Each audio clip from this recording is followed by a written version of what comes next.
Erwin Schrödinger, rakúsky fyzik, vedec a výherca Nobelovej ceny, ktorý vyvinul teóriu vĺn a významne prispel ku kvantovej fyzike, vytvoril teóriu o významnom probléme, ktorý nazval Schrödingerova mačka. Reálne tento pokus nikdy neuzeral svetlo sveta, ale spočíva v tom, že uložňuje mačku do uzavretej krabice s radioaktívnou látkou, detektorom radioaktívneho žiarenia a jedu vo fľaštičke. Jed môže byť kedykoľvek vypustený rozbitím fľaštičky s pripevneným kladívkom na detektore, ak sa zistí určitá intenzita radioaktívneho žiarenia. Predpoklad na prežitie mačky je 50/50. V čom ale spočíva tento krutý experiment? Bežný človek by predpokladal, že mačka je živá alebo už zomrela. Lenže kvantová fyzika vyvracia tento stav. Mačka nie je živá alebo mŕtva. Je oboje naraz. A nejedná sa tu o inváziu mačačích zombí, alebo o vytvorenie infikovaného druhu mačky, ale o teóriu superpozície, teda dvojitého stavu. Ale dva stavy naraz nedávajú zmysel. A presne toto chcel Schrödinger ukázať.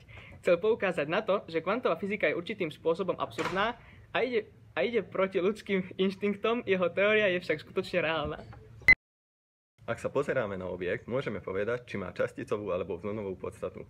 Pri vlnení nadobúda častica superpozíciu, pretože vlna sa rozlieha a obsahuje práve jednu časticu v časticovom stave na rôznych miestach. Toto platí pri veľmi malých objektoch, ako sú napríklad atómy alebo fotóny, lebo pri zväčšovaní objektu sa znižuje jeho možnosť dosiahnutia vlnovej dĺžky, teda prechod do vlnového stavu.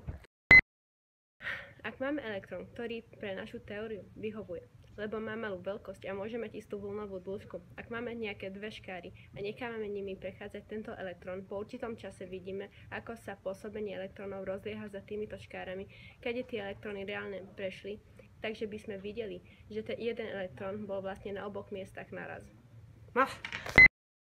Takáto vlastnosť atómov vie umožniť to, že dva atómy pri sebe nemajú svoje vlastné elektróny, ale zdieľajú ich. Elektróny sú na oboch miestach naraz. Tým je zabezpečená vlastnosť, ktorú voláme chemická väzba. A takto sa elektróny vlastne zdieľajú medzi atómami určitých prvkov. Superpozícia zaniká vtedy, ako objekt pozorujeme.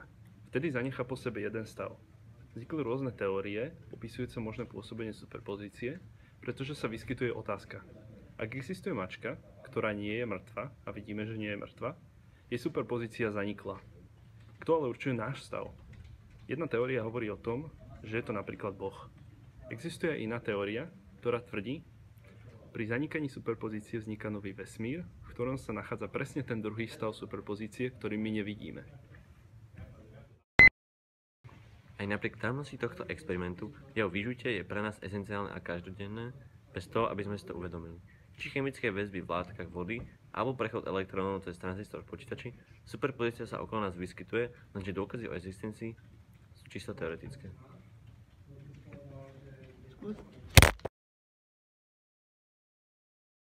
Vyhlás. Už to ide? Dobre, tak teraz taká skúška, hej?